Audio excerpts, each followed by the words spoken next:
우리 다 같이 오늘 주시는 말씀 마가복음 14장 43절부터 52절까지의 말씀 같이 봉독하겠습니다. 43절부터 52절까지의 말씀 같이 천천히 봉독합니다. 같이 읽습니다. 시작.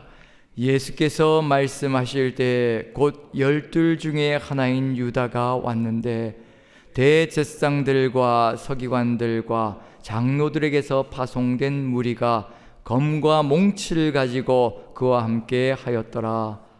예수를 파는 자가 이미 그들과 군호를 짜 이르되 내가 입맞추는 자가 그이니 그를 잡아 단단히 끌어가라 하였는지라. 이에 와서 곧 예수께 나와 랍비여 하고 입을 맞추니 그들이 예수께 손을 대어 잡거늘 곁에 서 있는 자 중에 한 사람이 칼을 빼어 대제사장의 종을 쳐 그 귀를 떨어뜨리니라. 예수께서 무리에게 말씀하여 이르시되 너희가 강도를 잡는 것 같이 검과 몽치를 가지고 나를 잡으러 나왔느냐? 내가 날마다 너희와 함께 성전에 있으면서 가르쳤으되 너희가 나를 잡지 아니하였도다. 그러나 이는 성경을 이루려 함이니라 하시더라. 제자들이 다 예수를 버리고 도망하니라. 한 청년이 벗은 몸에 배 홑이불을 두르고 예수를 따라가다가 무리에게 잡힘에 배 홑이불을 버리고 벗은 몸으로 도망하니라. 아멘. 오늘 내용을 묵상하면서 가슴속에 가장 크게 와닿는 것이 외로움이라는 단어였습니다. 외로움. 예수님이 얼마나 외로우셨을까? 정말 하나님 나라를 이루어야 된다는 간절한 그 소망을 가지고 이 땅에 오셨고, 구약시대부터 시작해서 끊임없이 이루시길 간절히 소망하신 것은 하나님 나라, 사람의 나라가 아니라 하나님 나라. 그 하나님 나라가 이루어질 때 모두가 평강을 누리며 평안 가운데 정말 세상의 어려움 속에서도 능히 이겨내며 살아갈 수 있는 그 나라를 늘 꿈꾸시며 우리를 세우셨고 하나님의 형상으로 창조하셨고 또 우리를 불러서 선택하시고 또 이 땅에 세워주신 줄로 압니다.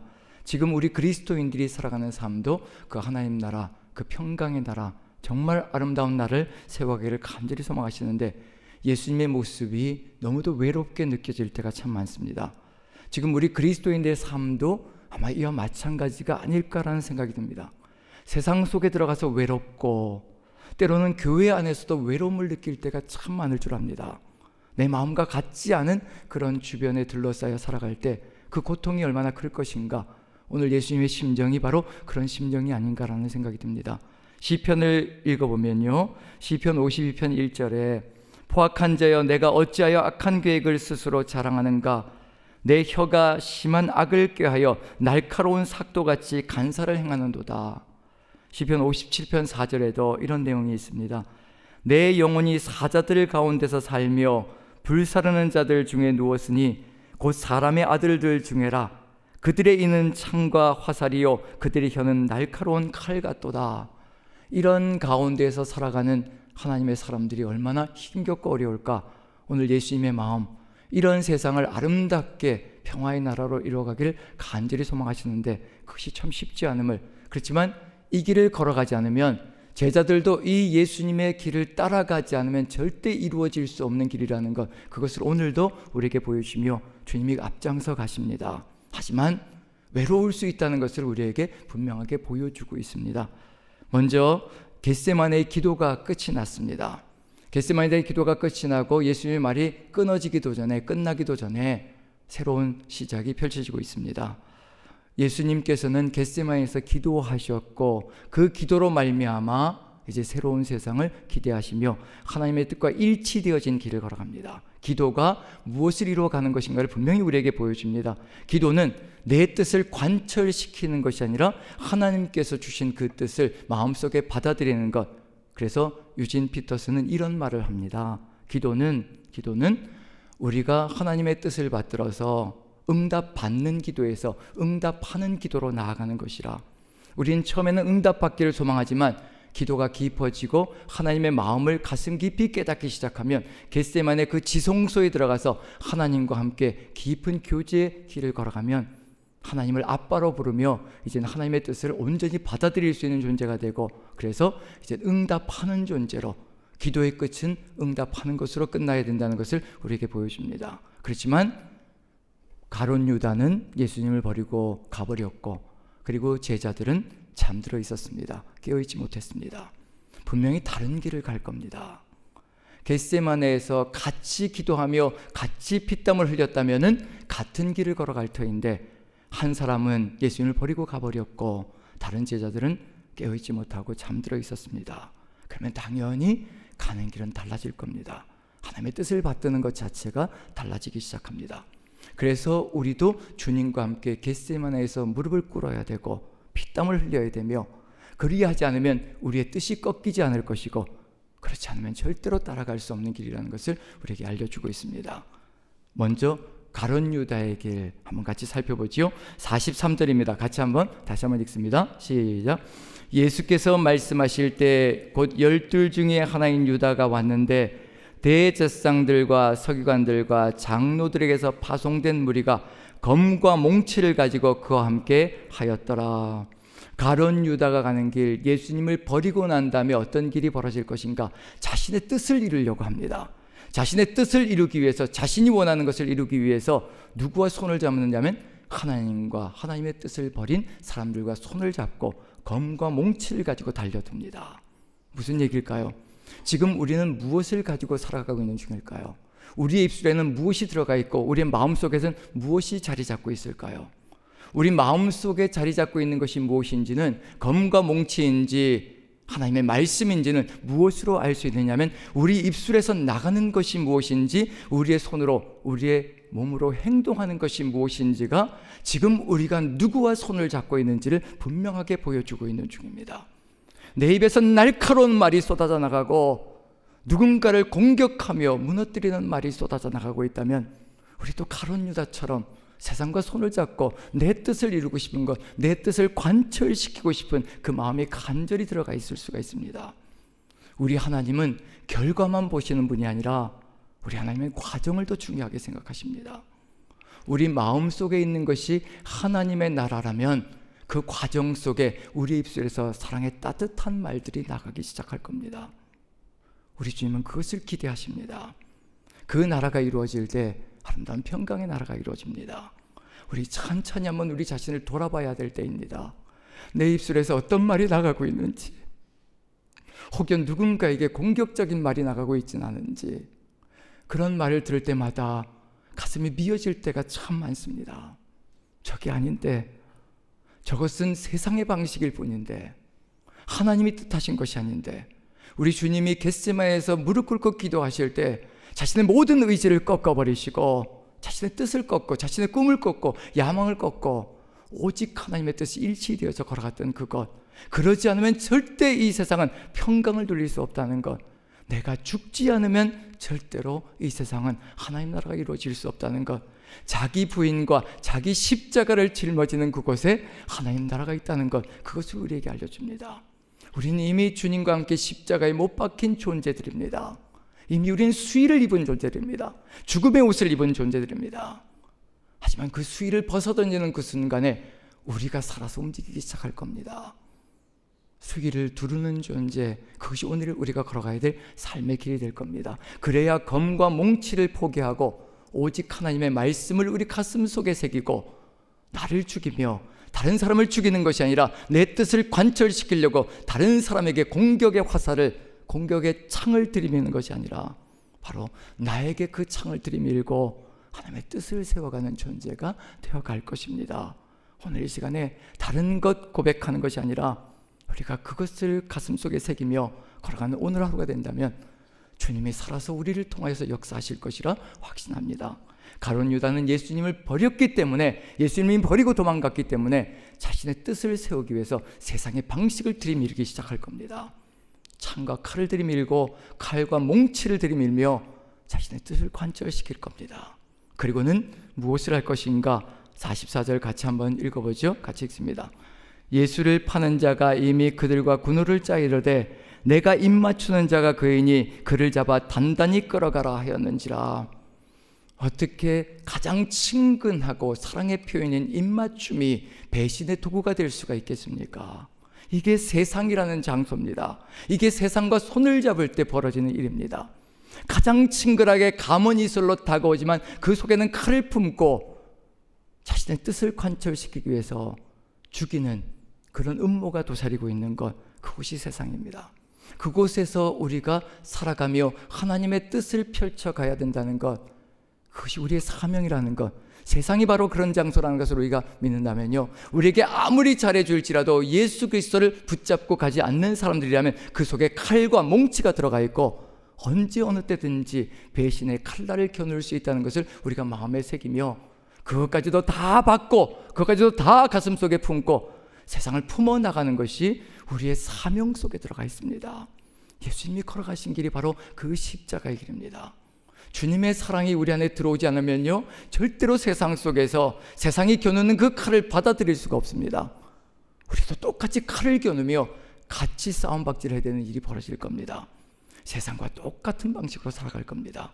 주님이 오늘 우리에게 보여주시는 것, 그 길이 아니라 십자가의 길을 우리에게 보여주시는 겁니다. 그 십자가의 길이 아니면 절대로 세상을 구원할 수 없고 세상을 하나님의 땅으로 바꿔갈 수 없다는 것을 우리에게 보여주시는 겁니다. 제가 45절을 같이 제가 읽겠습니다. 이에 와서 곧 예수께 나와 랍비여 하고 입을 맞추니, 44절에 입을 맞추었다, 필레오라는 단어입니다. 45절에 입을 맞추다, 카타필레오라는 단어입니다. 카타필레오는요, 필레오가 들어가 있지만 더 강력하게 아주 반복해서 하는 키스를 의미합니다. 입맞춤을 의미합니다. 반복적으로 강력하게 친근함을 드러내면서 그 정도로 가룟 유다가 주님께 나와 사랑을 표현하는 겁니다. 그런데 이미 그 속에는 죽일 준비가 다 되어 있습니다. 팔아치울 준비가 다 되어 있습니다. 우리는 주님 앞에 어떤 태도를 취하고 있는지, 정말 열정적으로 주님을 위해서는 모든 것을 다 드릴 것처럼 준비가 되어 있는 것처럼 그렇게 찬양하고 그렇게 기도하지만 우리의 입술에서 나가는 것은 무엇인지, 우리의 삶을 통해서 펼쳐져 나가는 것은 무엇인지, 그걸 우리가 돌아볼 때 내가 가룟 유다가 아닌지,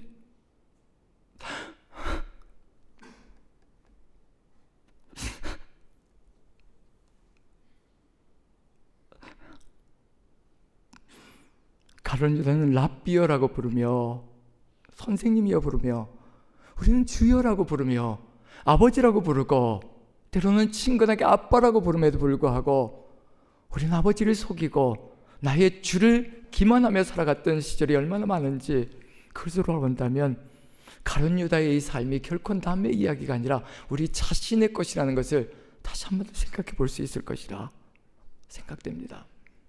바로 이런 가룟 유다와 대비해서 또 제자들은 어떠한지, 분명히 제자들은 겟세마네 동산에서 깨어 있어야 함에도 불구하고, 깨어 있어 주님과 함께 기도했어야 됨에도 불구하고 깨어 있지 못했습니다.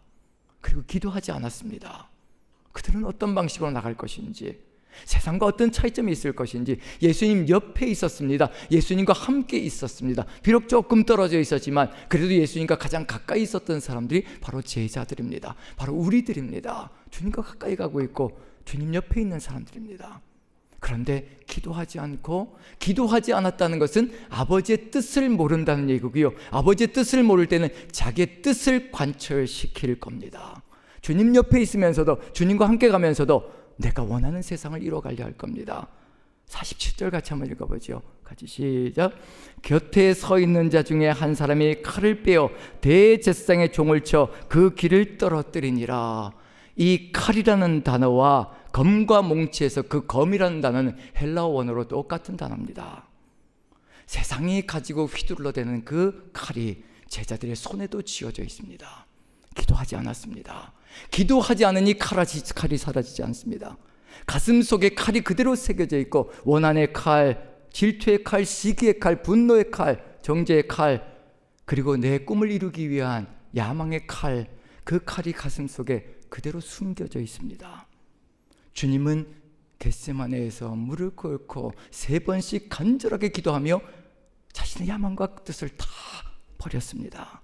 세상을 향한 칼을, 그 원한의 칼을 다 내려놓았습니다.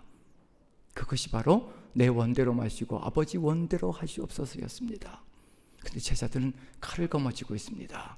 왜 기도하지 않았는지, 왜 깨어있지 않았는지 분명히 드러납니다. 기도하지 않은 이유는 아버지의 뜻을 받들고 싶지 않은 겁니다. 내 뜻이 이미 이 속에 가득히 품어져 있고 그 뜻을 이루기 위해서라면 세상이 거머쥐고 있는 그 칼을 나도 같이 거머쥐고 같이 대결을 벌이면서 강대강으로 칼을 찌르면 나도 칼로 찔러서 누군가가 나에게 한마디 하면 나는 두마디 세마디 하면서 똑같은 길을 걸어갈 것이라 그 결심을 하고 따라가고 있는 제자들이기에 자신의 칼을 버리지 않습니다.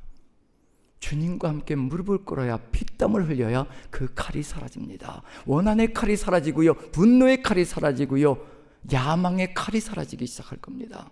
그래서 기도해야 합니다. 내 원대로 마시고 아버지 원대로 하시옵소서. 그것이 지성소 안에서 아버지의 뜻을 받들어 이루어져야 우리가 걸어갈 길이 분명하게 보이기 시작합니다. 설사 누군가가 칼로 찌르며 검과 몽치를 가지고 와 휘둘러 대일지라도 그것을 기꺼이 받을 수 있는 그 삶이 이루어질 때 십자가의 사랑이 세상을 향하여 분출되어져 나가기 시작할 겁니다. 내가 죽는 것 같지만 그 죽음까지도 사용하셔서 우리 주님께서는 하나님의 아름다운 그 땅, 평화의 나라, 사랑의 나라, 하나님 나라를 이루어갈 겁니다. 우리가 포기해야 될 것이 있습니다. 내가 만들어 놓은 그 나라, 내가 계획 세워놓은 그 나라, 하나님과 뜻이 같지 않다면요, 과정이 달라지기 시작할 겁니다. 험악한 말이 내 입술에서 쏟아져 나가기 시작할 겁니다. 내 행동 하나하나가 달라지기 시작할 겁니다. 예수님 옆에 있었다고 하지만 같이 기도하지 않으면 절대로 같은 길을 걸어갈 수가 없습니다. 우리가 아무리 교회 안에서 수많은 예배를 드린다 할지라도 우리 주님과 함께 무릎 꿇고 기도하며 내 뜻을 다 꺾어버리고 주의 뜻을 받들지 않으면 우리는 주님과 함께 걸어갈 수가 없습니다. 지금 이 제자들 베드로라고 되어 있지요. 누가복음서, 요한복음서 속에는 베드로가 바로 대제사장의 종 말고의 귀를 잘랐다라고 되어 있습니다. 참 이름이 의미가 있습니다. 대제사장의 종인데 말고라는 이름이 참 의미가 깊습니다. 말고 히브리어로는요 멜레크란 단어입니다. 왕이란 단어예요. 왕이란 단어. 대제사장의 종의 이름치고는 너무도 거창합니다. 그런데 의미가 의도적입니다. 바로 세상의 왕을 칼로 쳐내고 내가 그 자리에 올라가겠다는 것이 베드로의 심정이었다는 겁니다. 칼로 쳐내고 내가 그 자리에 차지해서 내가 왕이 되겠다는 것, 그게 바로 베드로의 심령 속에, 제자들의 심령 속에 들어가 있습니다. 그런데 문제는 뭐냐면요, 왕만 바뀔 뿐이지 삶의 자세는 아무것도 바뀐 것이 없습니다. 똑같은 나라가 만들어지고 말 겁니다. 똑같은 세상이 만들어지고 말 겁니다. 그래서 주님께서 걸어가신 길을 따라가야 합니다. 이 길을 가야 합니다. 우리 48절 49절 같이 한번 읽어보죠. 같이 시작. 예수께서 무리에게 말씀하여 이르시되 너희가 강도를 잡는 것 같이 검과 몽치를 가지고 나를 잡으러 나왔느냐? 내가 날마다 너희와 함께 성전에 있으면서 가르쳤으되 너희가 나를 잡지 아니하였도다. 그러나 이는 성경을 이루려 함이니라 하시더라. 오직 주님께서 걸어가셨던 길 한 길밖에 없습니다. 하나님의 말씀을 이루는 길, 내가 이 땅에 온 것은 오직 주의 뜻을 이루기 위해서 왔노라. 이미 주님께서 탄생하실 때 말씀이 육신이 되어 이 땅에 오셨다라고 분명히 기록되어져 있습니다. 말씀이 육신이 되었다. 오직 하나님의 말씀이 예수 그리스도의 삶을 통하여 육신이 되어 그대로 분출되어져 가는 삶, 그것을 위해서 이 땅에 오셨다는 겁니다. 우리가 걸어가야 될 길이 바로 그겁니다. 말씀이 육신이 되는 삶. 근데 자꾸만 우리는 육신이 되어진 그 말씀을 다시 또 말로 뒤바꿔 버리려고 하는 것이 우리의 삶의 모습입니다. 말만 무성해지고 행동은 없어지는 것이 우리의 삶의 모습입니다. 예수님은 말씀이 육신이 되게 만들으셨는데 십자가 지시며 자신의 모든 것을 다 내려놓고 오직 주의 말씀이 이루어지이다, 주의 뜻이 이루어지이다, 십자가에서 모든 것을 내려놓고 오직 주의 뜻을 향하여 자신의 모든 것을 다 바쳤습니다. 그런데 우리는 육신이 되어진 그 말씀, 주님에 의하여 육신이 되어진 그 말씀을 또다시 말로 뒤바꾸어서 행동이 없는, 사랑이 없는 그런 길로 만들어버리고 있는 중입니다. 주님이 걸어가신 것 딱 한 가지밖에 없습니다. 오직 주의 말씀을 그대로 살아가는 것. 그렇기 때문에 검과 몽치를 가지고 달려들어도 그것을 그대로 다 받습니다. 사람의 때, 십자가를 질 때이기 때문에, 하지만 하나님의 때가 아니었을 때에는 어느 누구도 잡을 수가 없습니다. 그것이 바로 우리의 삶이라는 겁니다. 그래서 담대할 수 있고 그래서 당당할 수 있다는 겁니다. 내가 하나님께서 예정하신 때가 아니면 어느 누구도 나를 죽일 수 없을 것이라, 어느 누구도 나를 무너뜨릴 수 없을 것이라. 그저 우리 입술에서 나가는 것 하나님의 말씀이면 됩니다. 하나님의 때에 내가 죽어야 될 때라면 하나님께서 죽이실 것이고, 내가 아무리 살려고 몸부림을 칠지라도 하나님의 때에 내가 죽어야 되는 그때라면 나는 절대로 살 수 없는 때가 될 겁니다. 삶과 죽음이 생사여탈권이 우리 하나님께 달려 있습니다. 그러니 오직 주님의 뜻만 이루며 살아가는 것이 우리의 삶이 되어야 하지 않겠습니까? 주님께서 우리에게 보여주십니다. 하나님의 때가 아니면 어느 누구도 나를 잡을 수 없다. 검과 몽치를 아무리 휘둘러대도 나는 절대 죽지 않을 것이며, 하지만 하나님의 때라면 살려고 몸부림을 쳐도 결국 죽고 말 것이라. 하나님의 때에 하나님의 말씀을 이루기 위하여 왔노라. 그것이 주님이 걸어가신 길입니다. 결코 쉽지 않은 길이라는 것을 우리에게 알려주십니다. 자신의 모든 것을 다 내려놔야 하고 그 길을 묵묵히 걸어가야 한다는 것 결코 쉽지 않습니다. 그래서 제자들의 모습 속에서 무엇을 보여주시느냐면요, 바로 이것이 십자가의 길이고 말씀을 그대로 이루어가는 길이라. 끝까지 갈 수 있겠느냐? 제자들은 다 포기합니다. 그 다음에 이런 이상한 이야기가 등장합니다. 자, 50절부터 52절까지 50절 먼저 한번 읽어보죠. 같이 시작. 제자들이 다 예수를 버리고 도망하니라. 그런데 한 가지 사건, 제자들은 다 도망갔습니다. 11명의 제자들은 다 도망가 버렸습니다. 그런데 한 사건이 마가복음에만 기록되어 있는 사건이 등장합니다. 한번 읽어보죠. 51절 52절 같이 시작. 한 청년이 벗은 몸에 배 헛이불을 두르고 예수를 따라가다가 무리에게 잡힘에 배 헛이불을 버리고 벗은 몸으로 도망하니라. 이게 도대체 무슨 사건일까? 마가복음에만 들어가 있는 이야기 내용, 어느 곳에도 나타나지 않습니다. 그래서 학자들은 뭐라고 얘기하느냐면요, 이건 마가의 자전적인 이야기다. 자기 자신의 신앙 고백이고 자기 자신의 모습을 고백하고 있는 것이다. 수치스러운 모습이지만 그대로 드러내며 주님의 십자가의 길을 따라간다는 것이 어떤 것인가를 역력히 보여주며 그 길이 얼마나 어려운가, 포기할 수 있고 무너질 수 있다는 것을 역력히 보여준다는 것, 여기서 상징적인 의미가 들어가 있습니다. 여기서 벗은 몸이라고 되어 있죠. 왜 벗은 몸이고 그 다음에 혼이불을 둘렀다고 되어 있습니다. 혼이불을 둘렀다고 되어 있어요. 벗은 몸에 혼이불을 둘렀다. 이게 도대체 무슨 의미를 가지고 있을까? 이 혼이불이라는 단어는 신약 성경 속에서 여기에서만 번역되어져 있습니다. 혼이불로요. 다른 곳에서는 어떻게 번역되어져 있느냐면요, 세마포로 번역되어져 있습니다. 마가복음 15장 넘어가면 똑같은 단어가 나오거든요. 근데 세마포로 번역되어져 있습니다. 아리마대 요셉이 뭘 할까요? 세마포를 가져와서 누구의 벗은 몸을 쌀까요? 예수님의 십자가에서 벗은 몸을 감쌉니다. 그 세마포란 단어, 벗은 몸이란 단어, 무엇을 상징하는 걸까요? 예수 그리스도의 뒤를 따라가는 십자가의 삶이라는 것은 벗은 몸에 세마포를 두르고 살아가는 삶. 세마포는 뭐가 될까요? 저는 한마디로 얘기하면 수위라고 생각합니다. 수위.